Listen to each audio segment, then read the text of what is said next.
boring it is, how fun it is, how exciting it is. I don't care what I want. I want to be like a cup of water at the top of a mountain. You empty a cup of water, it's going to find the quickest route down, the path of least resistance.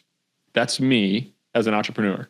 My job is not, in business, there's no extra points. It's not an Olympic gymnastics routine or a David Goggins workout. There's no extra points for doing something really, really hard.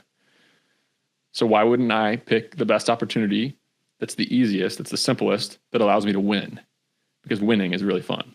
So I think a lot of people get caught up on those ideas when they should focus on, hey, let's figure out what the lowest barrier to entry way to win here is. Let's do that. I can see some people listening to this going, yes, but if you're winning and it's relatively easy, and of course it's not easy, but relatively speaking, then does that not suck the fun out of it? It's like being like that's a really bad reference, but it's like Usain Bolt, doing 100 meters at the local school. Of course they're going to win. Mm-hmm. Yeah. I have my editor actually tried to get me to remove this from my book, but I said, when you go after an opportunity, choose your competition wisely. Do you want to play basketball against LeBron James, or do you want to play basketball against a 5th grade girl? The winner gets money every single month from a cash flowing business. You want to go to Silicon Valley and compete against the Stanford grads, or do you want to compete against the plumber down the street with his fax machine on their desk? The choice is yours. To me,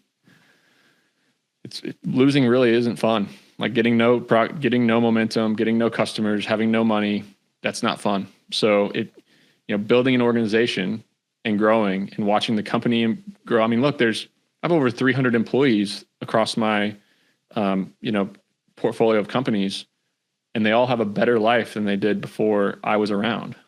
That's really, really rewarding and fun. So are any of my businesses earth-shattering, groundbreaking? No, actually all of my businesses are doing exactly what at least 10 to 20 other competitors are doing. But I've made a really good life because I can execute and I can lead and I can manage and I can sell all those things that people forget about. You said in that losing is not fun, not having any money is not fun. You are now a long way from not having any money. So as your wealth starts to increase, and it will increase, it'll pick up speed now, won't it, with all of your investments. Do you think there will be a time where you'll start being a bit more risky and say, do you know what, I am going to throw 10 million at this idea? That's when it's time to change the world. You want to change the world, you want to do a tech startup, you want to go try to do something nobody's ever done before, get rich first. You either need to be rich or you need to have very wealthy parents and not be afraid to live in their basement. That's when it's time to go try to change the world. But man, a tech startup, a world-changing business, trying to compete with Elon Musk, doing these things when you have no network, no money, and no operational chops, like you've never ran a business before, forget it. You're playing basketball against LeBron James having never picked up a basketball before.